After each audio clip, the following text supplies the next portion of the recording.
Hello dear students, आज हम लोग ऑपरेशनल एम्पलीफायर यूज करके voltage limiters special application of comparator की स्टडी करेंगे। Voltage limiter circuit using op amp. जैसा कि पिछली क्लास में बताया था कि एक टीटीएल या ट्रांजिस्टर जो लॉजिक डिवाइस होता है लॉजिक फैमिली का, उसमें जो इनपुट वोल्टेज और आउटपुट वोल्टेज की जो रेंज होती है आउटपुट वोल्टेज की, वो 0 से लेकर 5 वोल्ट तक होती है। लेकिन जो कंपैरेटर का आउटपुट रहता है हमारा +20 से -20 तक जाता है। इसलिए इस रेंज तक लाने के लिए हमें एक्सटर्नल कंपोनेंट की ज़रूरत पड़ती है। कौन सी रेंज? जो लॉजिकल आउटपुट रेंज होती है 0 या 5 वोल्ट, इसके आसपास या यहाँ तक आउटपुट को लाने के लिए हमें एक्सटर्नल कंपोनेंट की ज़रूरत पड़ती है। उससे एक सर्किट डिजाइन करते हैं एक्सटर्नल कंपोनेंट में जीना डायोड या डायोड्स या दूसरे कंपोनेंट लगाकर। तो इस तरह से हम वोल्टेज लिमिटर को डिफाइन कर सकते हैं कि to keep the op amps output voltage swing between digital output ranges such as 0 or 5 voltage with other components like Zener diodes is called the voltage limiter circuit using op amp। इस प्रकार के circuits specified output swing generate करते हैं और इन circuits को ही हम क्या कहते हैं? वोल्टेज लिमिटर्स कहते हैं। Voltage limiter using op amp। ये सर्किट दिखाया गया है, पहला सर्किट। यहाँ पर आप सर्किट में देख रहे हैं कि IC 741 यूज किया गया है। IC 741 के फीडबैक पाथ में 2 डायोड लगे हैं back to back, zener diode D1 और D2। जो इनकी और साथ में जो इनपुट रेजिस्टेंस R है वो सीरीज में है। भी इनपुट अप्लाई किया गया है इन्वर्टिंग टर्मिनल में, और नॉन इन्वर्टिंग टर्मिनल आपका इस तरह से ग्राउंड कर दिया गया है। ठीक है, और आउटपुट आपका 6 वाई टर्मिनल से लिया गया है, IC 741 के 6 टर्मिनल से, 6 पिन से। यदि इनपुट, इसको आप ये ऑब्जर्व करें कि इनपुट वोल्टेज जो है साइनोसाइडियल है, इस तरह से वेरी करेगा। जब इनपुट वोल्टेज 0 से लेकर BP तक मीन्स पीक वैल्यू तक इंक्रीज करेगा, उस समय चूँकि ये इन्वर्टिंग मोड में अप्लाई किया हुआ है इनपुट, तो आउटपुट क्या होगा? आउटपुट हमारा माइनस साइड होगा। मीन्स जब ये प्लस में रहेगा तब ये माइनस देगा, जब ये माइनस में रहेगा माइनस साइकिल में, तो आउटपुट हमारा प्लस साइकिल में मिलेगा। लेकिन वैल्यू क्या होगी? वैल्यू होगी आउटपुट की VZ plus VD2, VZ plus VD2 positive direction में। लेकिन नेगेटिव डायरेक्शन में क्या रहेगी? -VZ plus VD2। तो -VZ क्या है? -VZ plus VD2 means -VZ है। जो पहला डायोड है ये किस में रहेगा? रिवर्स बायस में रहेगा, इसकी वैल्यू -VZ रहेगी। और जो दूसरा डायोड रहेगा वो फॉरवर्ड बायस हो जाता है इन्वर्टिंग मोड में जब हम इनपुट अप्लाई करते हैं, तो ये वैल्यू यहाँ पर इतनी आ जाती है। और इतना आपको और जो आउटपुट वोल्टेज है वो स्टक हो जाता है, क्लैम्प हो जाता है। ठीक है, मीन्स या इससे जो आगे की वैल्यू है, ज़्यादा वैल्यू, जो वैल्यू -VZ प्लस VD2 से ज़्यादा होगी, वो वैल्यू क्या हो जाएगी? क्लिप हो जाएगी, कट हो जाएगी, नेगेटिव डायरेक्शन में भी और आउटपुट डायरेक्शन में भी।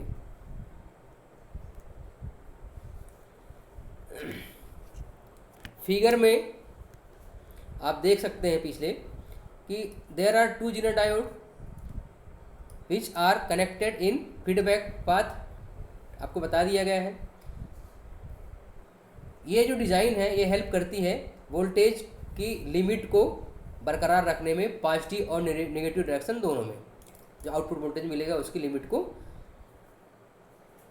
लिमिटेड वैल्यू जीना डायोड के थ्रेशोल्ड वैल्यूज़ के आसपास रखने के लिए। जैसा कि वेवफॉर्म बताया गया था, voltage V increases from 0 to positive voltage, the value of VO means output voltage increases in opposite direction, negative, क्योंकि आपने क्या किस में अप्लाई किया था? इन्वर्टिंग टर्मिनल में। And this goes until the diode D1 becomes forward bias. ये कब तक रहेगा? जब तक कि डायोड D1 जो रहेगा फॉरवर्ड बायस नहीं हो जाएगा, और D2 किस में चला जाएगा? एवलांची ब्रेकडाउन में। ठीक है, तो हम पीछे सर्किट में देखते हैं कि जब D1 रहेगा, D1 फॉरवर्ड बायस में गया और D2 किस में चला गया, एवलांची में चला गया। एवलांची में चला गया मीन्स इसकी वैल्यू किस में आ गई, 0.7 के आसपास आ गई, और ये किस में होगा, फॉरवर्ड बायस। जब फॉरवर्ड बायस हुआ D1 तो ये जो है कनेक्टिंग पाथ इस्टेब्लिश हो गया, और आउटपुट हमारा क्या हो गया, minus of VZ plus VD2, minus of VZ plus VD2 means ये किस में हुआ, फॉरवर्ड बायस में, और ये क्या हो गया, VD2 आपका एवलांची ब्रेकडाउन में हो गया। Further at this condition VO जो रहेगा, VO की वैल्यू क्या होगी, VZ प्लस VD1 रहेगी। जब ये क्रॉस करेगा इसको, जो आपका पॉजिटिव वोल्टेज जो रहेगा जब नेगेटिव साइड जाएगा, इस कंडीशन में जो VO रहेगा उसकी वैल्यू क्या रहती है, VZ प्लस VD1, जहाँ पर VZ क्या है, जीनर डायोड के अक्रॉस वोल्टेज है, और VD1 क्या है, वोल्टेज अक्रॉस डायोड D1 है, 0.7 voltage. If VO increases from 0 to negative voltage, अब VO यदि 0 से नेगेटिव की तरफ जाता है तो VO जो रहेगा वो VO increases positively until diode D2 is forward bias है। ठीक है, जब ये पॉजिटिव इंक्रीज करेगा तो डायोड D2 क्या हो जाएगा, फॉरवर्ड बायस हो जाएगा, और D1 किस में चला जाएगा, एवलांची में चला जाएगा। उस केस में आउटपुट क्या हो जाएगा, VO हो जाएगा VZ प्लस VD2, क्या हो जाएगा, VZ plus VD2 positive direction में, जहाँ पर VZ की वैल्यू कितनी हो जाएगी, जीनर डायोड का वोल्टेज रहेगा, और VD2 की वैल्यू क्या रहेगी, वो 0.7 वोल्टेज रहेगी। ठीक है, दस इस प्रकार से the limit output voltage swing कहाँ से कहाँ तक लिमिट होती है, माइनस VZ प्लस 0.7 और माइनस प्लस VZ प्लस 0.7 एवं माइनस VZ प्लस 0.7, इन दोनों लेवल्स के बीच में ही वैल्यू आउटपुट वोल्टेज की स्विंग करती है, जो कि हमारे डिजिटल आउटपुट के कंपेटिबल होता है। फिगर में जो ROM बताया गया है उसकी वैल्यू R1 और R2 के पैरेलल कॉम्बिनेशन के बराबर बताई गई है। ROM इसलिए यूज किया जाता है for compensating the offset problems, ठीक, ये जो ROM है, ROM की वैल्यू किसके बराबर है, ROM की वैल्यू इस तरह से सेट की जाती है जिसकी की वैल्यू इस R और यहाँ पर इफेक्टिव रेजिस्टेंस जो होगा उनके पैरेलल कॉम्बिनेशन के बराबर होगा फॉर ऑफसेट एडजस्टमेंट। मीन्स क्या हुआ स्टूडेंट्स, यदि हम दो डायोड्स को बैक टू बैक लगा दें जीनर डायोड को, तो आउटपुट हमारा जब इनपुट नेगेटिव से पॉजिटिव की, मतलब 0 से पॉजिटिव की ओर बढ़ेगा तो आउटपुट नेगेटिव मिलेगा, लेकिन आउटपुट की वैल्यू क्या होगी, आउटपुट की वैल्यू यहाँ पर VZ प्लस VD2 की निगेटिव वैल्यू के बराबर होगी। मीन्स क्या हो जाएगा, minus of VZ plus VD2। VZ क्या हुआ आपका जीनर डायोड के क्रॉस वोल्टेज, और VD2 क्या हुआ, D2 फॉरवर्ड बायस में रहेगा। उस समय क्यों फॉरवर्ड बायस में रहेगा D2, देख लीजिए, जब ये पॉजिटिव रहेगा मीन्स यहाँ पर आउटपुट आ गया आपका कहाँ पर, V2 में, R के अक्रॉस जो वोल्टेज रहेगा वही हमारा क्या रहेगा, इनपुट वोल्टेज रहेगा। इनपुट वोल्टेज D2 को फॉरवर्ड बायस कर देगा और ये हमारा एवलांची में चला जाता है। इसी तरह से जब नेगेटिव जाएगा तो दूसरा डायोड किस में चला जाएगा, एवलांची में, और पहला वाला फॉरवर्ड बायस में हो जाएगा। इस प्रकार से आउटपुट हमारा VZ और VD2 के प्लस और माइनस वैल्यू के बीच में स्विंग होता रहेगा।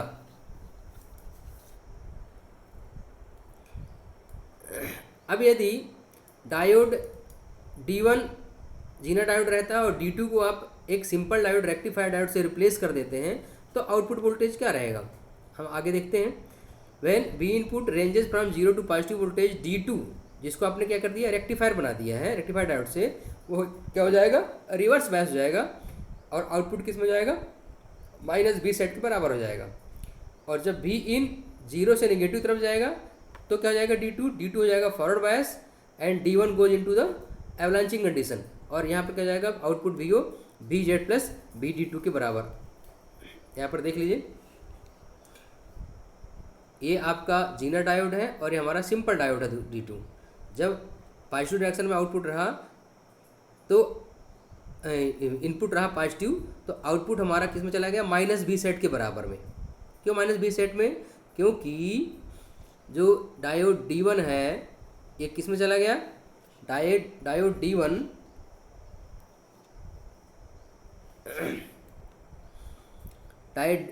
जो D2 रहेगा वो रिवर्स बायस हो जाता है। डायोड D2 किस में जाता है, रिवर्स बायस हो जाता है। जब रिवर्स बायस में हो जाएगा तो आउटपुट भी किस में हो जाएगा, माइनस बी सेट में चला जाएगा। क्यों, क्योंकि जब रिवर्स बायस में D2 हो जाएगा, जब ये D2 रिवर्स बायस में हो जाएगा तो ये यहाँ से कोई करंट नहीं फ्लो हो रहा है, ये ओपन लूप जैसे बिहेव करेगा और आउटपुट हमारा किस में चला जाएगा, माइनस बी सेट में। और जब ये D2 शॉर्ट हो जाएगा, ठीक है, तभी ये हमें लिमिटेड वोल्टेज VZ के अप्रॉक्सीमेटली देगा। तो जब फॉरवर्ड बायस में रहेगा, जब फॉरवर्ड बायस कब रहेगा, जब यहाँ पर पॉजिटिव आएगा, मीन्स जब इनपुट नेगेटिव रहेगा तो D2 किस में रहेगा, D2 हो जाएगा फॉरवर्ड बायस। जब ये D2 फॉरवर्ड बायस हो जाएगा तब आउटपुट आपका क्या हो जाएगा, VZ प्लस VD2 के बराबर हो जाएगा।